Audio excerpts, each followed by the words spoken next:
Emma here would like me to let you know that this video contains spoilers for the Mandalorian Season 2 finale.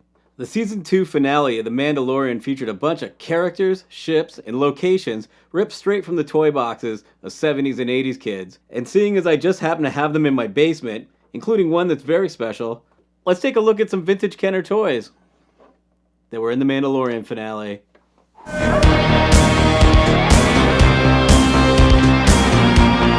Hello friends, Dan from Slashdance, new album out, new music video out. If you like goth and industrial rock, I hope you'll check it out.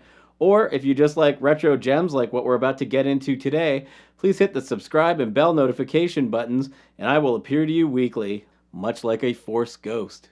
From 1978 to 1985, Kenner sold over 300 million Star Wars related toys. The Mandalorian's key executive producers, Jon Favreau and Dave Filoni, have not been shy about letting some of their favorites slip into the show. Early in the first season, they included an Imperial troop transporter, a toy Kenner created in 1979, but never actually appeared on screen until Favreau and Filoni put it there in 2019. The Season 2 finale started big, with Din Djarin and Cara Dune commandeering an Imperial Shuttle. So, let's start there. The biggest, baddest, and my personal favorite item from the original Kenner line. From 1984, the Imperial Shuttle. Like, this thing is so big that I can barely get it and the box in frame using my normal lens.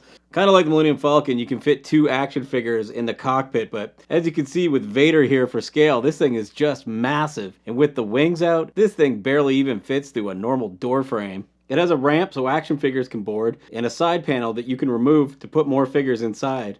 But really, just because of its sheer size and how impressive it is and how elegant it is, the Imperial Shuttle is absolutely my favorite item from the original Kenner Star Wars line. Of all the things I own that have not been touched by Luke Skywalker himself, that is. Just off the top of my head, I can't even remember what the biggest model size they made to film Return of the Jedi. Most of the time it was either just a ramp for Vader and Sheev to walk down, or a matte painting. Chasing down that Imperial Shuttle is one of the most beloved and one of the coolest ships in the Star Wars universe, Boba Fett's Slave One. This one's a lot of fun. Before they had an action figure of Han Solo and Carbonite, the Slave One actually came with a little miniature Han Solo and Carbonite that you could load into the cargo bay.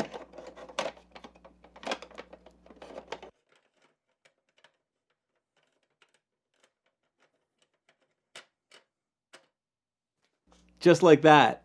The Slave One does kind of a cool trick with its wings. When it's landed, the wings are like this. And when you rotate it to fly away, gravity straightens them out. Rotate your lasers, and you're ready to go disintegrate someone.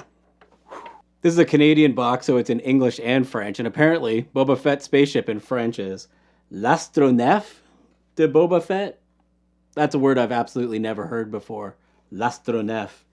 Something that I really like about The Mandalorian is that they take somewhat disposable vehicles that we've seen destroyed dozens of times, like the Scout Walker and this TIE Fighter here from 1978, and turn them into a credible threat against our heroes.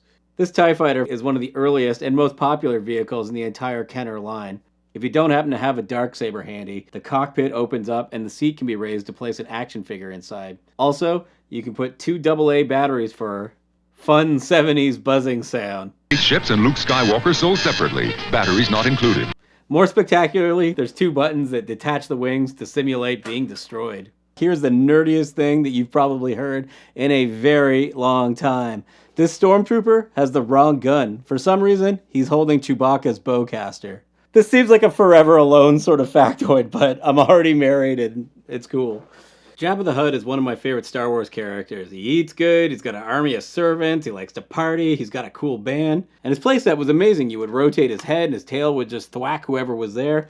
Of everything in my Kenner Star Wars collection, Jabba here is probably the most pristine. I just happened to find him that way. To the point where Salacious Crumb here and his space bong have never even been taken out of their baggies that they came in. That's why they're not set up. One thing that kind of confused me as a kid was that the trap door to the Rancor was in front of Jabba, but for some reason on this playset, it was underneath, like Jabba was sitting on top of it.